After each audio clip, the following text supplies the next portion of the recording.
இன்றே டவுன்லோட் செய்து உங்கள் ஃபேவரட் ஷோக்களை என்ஜாய் பண்ணுங்க. நீ இல்லாம எங்களாலையும் இருக்க முடியாது. ஆமாடி, நீ எங்கேயாவது போய் இவ கண்ணில் படாம சந்தோஷமாயிரு.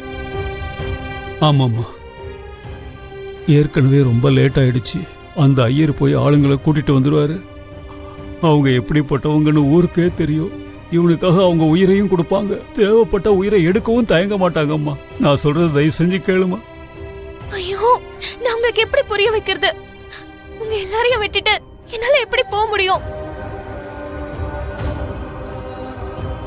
பிரச்சனை வந்த உடனே பெத்தவங்களை அப்படியே விட்டுட்டு எந்த பசங்களாவது போவாங்களா?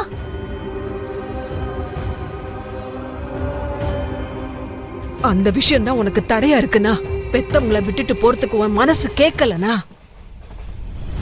உன்கிட்ட நான் ஒரு விஷயம் சொல்றேன். நான் சொல்ல போற உண்மையை நல்லா கேட்டுக்கோ. நாங்க உன்னை பெத்தவங்களே கிடையாது கிடையாது கிடையாது கிடையாது கிடையாது கிடையாது. நீ என் வயித்துல பிறக்கவே இல்லை.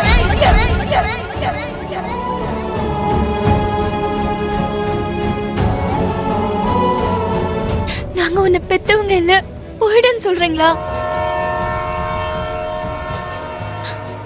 என்ன போன்னு கூட சொல்லுங்க. ஆனா நாங்க உன்னை பெத்தவங்க இல்ல, இங்கிருந்து போயிடு அப்படின்னு மட்டும் சொல்லிடாதீங்க.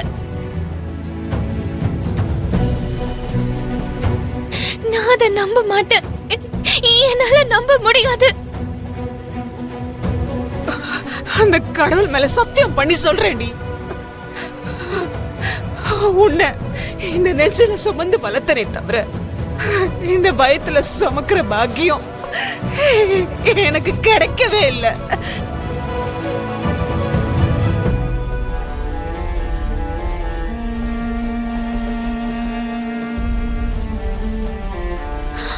அப்பா, அம்மா என்னென்னவோ பேசிட்டு இருக்காங்க.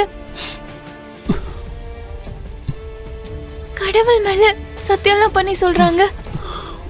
இத சொல்றதுக்கு ஒரு தாயா அவ எவ்வளவு தவிச்சாலோ, ஆமான்னு சொல்றதுக்கு இந்த தகப்ப மனசு தவையா தவிச்சுக்கிட்டு இருக்குமா. ஆனா இதாமா உண்மை, இதுதாமா உண்மை. நான் உன்னோட உண்மையான அப்பா இல்லம்மா. இந்த சந்திராவோ உன்னை பெத்த தாய் கிடையாது. நீ வந்து அவ வயிற்றுல பிறக்கலாமா. அதோ அங்க நிக்கிற ரயில் பெட்டியில தான் நீ கிடைச்ச.